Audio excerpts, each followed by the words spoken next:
Yo, let's balik lagi sama gue di channel Nah, salam profit. Oke guys, jadi pada kesempatan kali ini gue akan mengupdate informasi seputar Bitcoin dan juga BNB. Nah, jadi kali ini kesempatannya giliran BNB ya, karena kemarin ETH udah beberapa kali dibahas. So, kali ini bakal BNB karena juga udah banyak juga yang nanyain kalau kabar si BNB bagaimana. Jadi langsung aja ya, teman-teman ya. Jadi kita bahas dulu untuk Bitcoin terlebih dahulu ya, teman-teman ya. Jadi market hari ini terpantau hijau royo ya, teman-teman ya. Kita bisa lihat juga ya, Bitcoin juga sudah hijau royo juga. Kemarin ini memang cuman sideways doang tahunnya. Cuman sideways, range-nya itu cuman di sini nih. Sebentar ya guys ya. Nih di sini nih. Range-nya tuh cuma di sini, di kisaran 41.900 sampai di sekitar 41.100-an dolar. Sekitar area ini ya. Kemudian dia mampu breakout ya, teman-teman ya, dari sideways dia, dan juga sekaligus ya, dia juga sudah mampu breakout dari target pertama. Kemarin sudah saya info, yaitu adalah garis trendline warna hijau ini, yang sebelumnya itu berfungsi menjadi support and new resistance untuk pergerakannya si Bitcoin, dan sekarang udah mampu di breakout, teman-teman. Oke, jadi itu target pertama udah achieve ya, teman-teman ya. Nah, next target lagi ini. Ya, ini udah next target yang kedua yang udah jauh lebih dekat, itu di sekitar 43.000 sampai 44.000-an dolar ya, dimana itu saya masukin ke zona ataupun box warna ungu ini. Ya, jadi memang sudah saya infokan juga kemarin ya, ini next targetnya, dan harus lebih berhati-hati lagi teman-teman, karena memang sebelumnya ya aksi penjualan besar-besaran itu terjadi di area sini. Ya, kita bisa lihat ya, ketika dia going up langsung short cukup dalam ya, kemudian dia going up short lagi, kemudian dia going up lagi short lagi, teman-teman. Jadi memang adanya tekanan seller yang cukup besar di area ini ya, jadi harus berhati-hati buat kalian yang memang sudah akumulasi, atau bahkan kemarin waktu sideways mungkin ada juga ya dari teman-teman yang berani akumulasi, yaitu udah bisa harus berhati-hati atau mengurangi posisi kembali, teman-teman ya, kalau misalkan dia udah masuk ke area ini. Itu saran saya pribadi. Nah, jadi potensi besar kalau misalkan di area situ terjadi ya beberapa skenario. Skenario yang pertama yang paling enak gimana, ataupun yang paling bagus. Ini sekarang skenario paling bagus. Ya udah, dia hanya kemudian sideways, teman-teman ya, kemudian melanjutkan penguatannya. Jadi kurang lebih seperti ini ya. Sideways, teman-teman ya, kemudian melanjutkan penguatannya. Itu yang pertama. Ya, lalu yang kedua, dia going up, kemudian di sini kena reject, kemudian dia koreksi kembali ke garis trendline hijau ini. Tenon, oke, kan sebelumnya berfungsi menjadi support and resistance untuk si Bitcoin. Kemudian baru testing kembali melanjutkan penguatannya. Ya, itu untuk skenario kedua. Lalu untuk skenario ketiga, kalau misalkan di sini saja dia kena reject, kemudian trendline warna hijau ini nggak mampu dipertahankan, kemudian dia masuk kembali ya ke range ini yang sebelumnya saya targetin ya, teman-teman, itu di kisaran 40.500 sampai sekitar 41.000. Itu kita bisa melihat potensinya untuk si Bitcoin, teman-teman, itu membentuk yang namanya ini left shoulder ya, ini headnya, dan ini right shoulder. Jadi membentuk seperti inverse head and shoulder. Jadi itu adalah sebuah pertanda yang cukup baik, atau menjadi salah satu pattern bullish ya, ataupun reversal pattern dari downtrend menjadi uptrend kembali ya, tahun ini. Jadi itu ada beberapa skenario untuk si Bitcoin jangka pendeknya. Ya, jadi yang harus diperhatikan tadi ya, pertama ini area krusialnya 43.000 sampai 44.000, skenario terbaiknya dia cuma sideways di area sana. Lalu skenario keduanya dia koreksi ke garis trendline warna hijau ini, kemudian dia mengalami pemantulan untuk testing kembali ke kisaran 43.000 sampai 44.000 dolar, teman-teman ya. Kemudian untuk skenario yang terakhir, yaitu dia membentuk yang namanya inverse head and shoulder kalau dia terkoreksi kembali ke sekitaran area ini nih, yang tadi saya sudah sampaikan, dan ini sudah dilambangkan dengan dua garis warna biru, itu di kisaran 40.500 sampai 41.100-an dolar, sekitar area ini itu ya, teman ya. Untuk beberapa skenario jangka pendek ya, 3 skenario untuk si Bitcoin ya. Jadi mungkin buat kalian yang mau open posisi mungkin bersabar terlebih dahulu gitu ya, itu sih saran saya ya. Jadi kemudian yang udah open posisi ataupun sudah melakukan akumulasi ya bisa melakukan cicil jual ya, itu sih saran saya juga, teman-teman ya. Jadi memang ini adalah area yang benar-benar harus diwaspadai. Oke.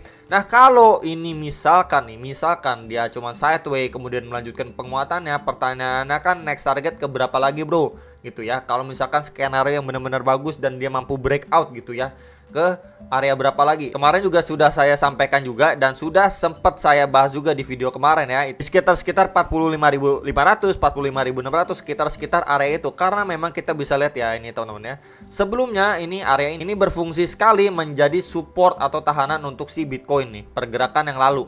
Jadi memang potentially ya, setelah dia menjadi support ya, ketika jebol ya menjadi new resistance, teman-teman. Ini support ya udah jebol menjadi new resistance, teman-teman. Ya, jadi ini next target lagi kalau memang ini disclaimer, kalau memang area 43.000 sampai 44.000 benar-benar mampu ditaklukkan oleh si Bitcoin.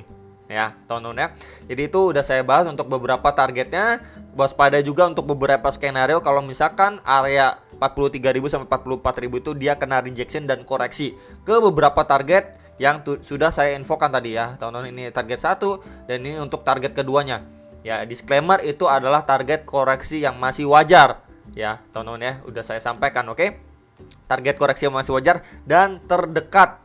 Nah ya, jadi kan biasa banyak yang nanya ini kalau koreksi wajar terdekat ke kisaran berapa. Sudah saya sampaikan, dan kalau misalkan di garis trendline warna hijau ini ya di sekitar 41.900-an, sekitar area itulah teman-teman ya, yang harus diperhatikan. Oke, ini untuk si Bitcoinnya teman-teman. Oke, nah kita bahas untuk si BNB sekarang ya. Ini time frame 4 jam juga. Ini tadi Bitcoinnya time frame 4 jam by the way ya. Ini untuk si BNB, dia sudah mampu nge-break out teman-teman ya dari area kisaran $406 ya. Sebelumnya ini juga berfungsi nih menjadi support dan new resistance lah. Nah ya, jadi pergerakan sebelumnya juga dia sudah mampu break out dari trendline resistance ini ya, yang saya warnain atau lambangkan dengan garis warna kuning ini ya. Mampu break out ya, kemudian sustain di atas 406 ya, dan sekarang ini sudah breakout juga dan mencoba mempertahankan posisinya di atas MA 200 time frame 4 jam atau garis warna hijau ini. Nah, yang harus diperhatikan untuk si BNB teman-teman ya. Ini kita tarik dulu ya. Untuk si BNB ini kita bisa tarik garis aja teman-teman ya. Ini adalah garis trendline resistance teman-teman ya. Sebelumnya ini beberapa kali kena reject ya. Ini kena reject 1, 2, 3, 4, 5 kali kena reject teman-teman. Dan ini sudah mendekati sekali dengan garis trendline warna merah ini yang tadi sudah saya infokan udah kena reject 5 kali, dan ini adalah percobaan ke 6 kali kalau memang dia sampai ke testing area situ ya, di area sini nih teman-teman. Itu sekitaran 440-an lah, sekitar $440, sekitar area itu yang berpotensi untuk ditesting kembali oleh si BNB teman-teman. Tentunya harus berhati-hati ya, karena memang sudah 5 kali kena reject time frame 4 jamnya loh ya. Kalau misalkan dia kena reject ya berpotensi untuk koreksi kembali atau testing ke support sebelumnya. Ya, ini menjadi tahanan lah ya teman. Kalau misalkan kita lihat kan dia sideways mampu bertahan di area sini. Jadi kalau misalkan di area situ kena reject, ya potensi terdekat dia akan retest kembali ke kisaran $405, $407, sekitar area itulah teman-teman ya, yang kemungkinan untuk ditesting kembali oleh si BNB kalau dia kena rejection di area situ. Ya teman-teman, kalau misalkan dia malah mampu breakout ya, di sini dia mampu breakout terus sideways sejenak kemudian melanjutkan penguatan kembali, ya next target di kisaran $474.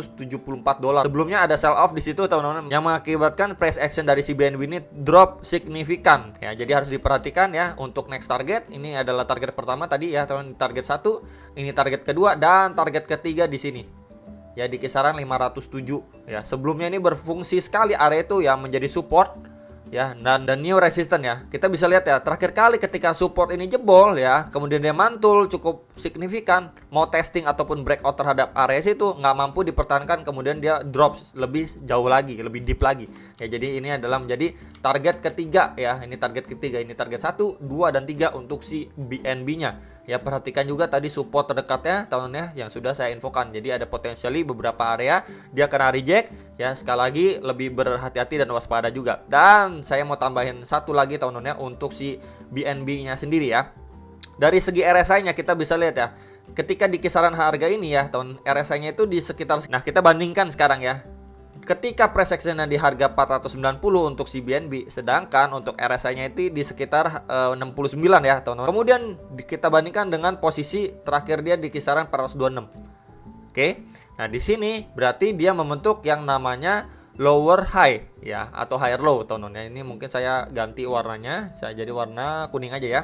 Nah, kemudian kita bandingkan dengan RSI-nya. Bagian top dari RSI dengan price action si BNB, di sini adanya divergent, teman-teman. Ya, kalau misalkan kita lihat untuk dari bagian atas dan bawahnya, kita bisa bandingkan seperti ini. Ya, jadi itu namanya hidden bearish divergent, teman-teman. Ya, jadi itu kecenderungannya dia akan koreksi, soon or later kita akan lihat koreksi dari si BNB. Ya, jadi cocok banget ya. Di sini ada hidden bearish divergent, kemudian dia juga sudah mendekati dengan area garis trendline merah ini teman-teman ya. yang tadi sudah saya sampaikan nih, yang sudah ke reject 5 kali ya, jadi dia sudah mendekati area situ, kemungkinan ya dia adanya rejection untuk testing kembali ke area support ya, untuk skenario yang cocok dengan ada hidden bearish divergence, teman-teman. Ya, jadi memang area sini ya, garis trendan warna merah ini harus diwaspadai ataupun hati-hati area situ ya, karena memang sudah 5 kali kena reject ya, kita udah mendekati area situ, teman-teman ya. Kemudian juga ada hidden bearish divergence gitu ya untuk si BNB time frame 4 jam. Jadi itu teman-teman yang bisa saya infokan ya, harus berhati-hati ya. Jadi adanya divergence antara RSI ya atau indikator dengan price action yang ada dengan BNB time frame 4 jamnya. Ya, ini udah mendekati sekali dengan garis trendline resistance yang cukup kuat untuk si BNB ya, teman-teman ya. Sekali lagi pesan saya hati-hati aja ya. Kemudian tambahan sedikit ya, mengingat tadi ada BNB, kalau misalkan kita lihat juga ya, untuk price action dari si Bitcoin, teman-teman ya. Ini juga adanya hidden bearish divergence ya. Kita bandingkan tahun di sini, di area sini ya. Ketika price actionnya di harga segini ya, kisaran 44.200-an, RSI-nya itu ada di level 63. Sedangkan sekarang ini sudah masuk area overbought ya, dan harganya itu di bawah area sebelumnya. Ya, sekarang kan 42.700-an dan dia sudah overbought. Berarti di sini juga adanya jomplang juga ya, adanya divergent juga nih. Tuh, ya ini perbedaan dengan RSI-nya. Tuh. Ya, untuk bagian top dari price action-nya membentuk lower high ya atau higher low. Kemudian untuk RSI-nya itu membentuk yang namanya higher high. Ya, jadi ini ada juga yang namanya hidden bearish divergence, teman-teman ya, seperti ini tuh. Ya, jadi itu yang harus diwaspadai juga. Ini pas banget dengan yang namanya resisten yang cukup kuat nih. Next target lagi kan di kisaran 43.000 sampai 44.000 dolar. Jadi memang harus berhati-hati di area situ. Jadi kemungkinan adanya rejection ataupun koreksi ketika memang mendekati ataupun hit di kisaran area itu ya. Itu aja teman-teman yang bisa saya sampaikan untuk Bitcoin dan BNB-nya. Kalian bisa berhati-hati dan bisa analisa kembali untuk menentukan posisi apa yang akan kalian lakukan atas price action yang sudah berjalan di market saat ini. Itu aja, semoga bisa membantu dan sampai jumpa untuk next video. Salam profit.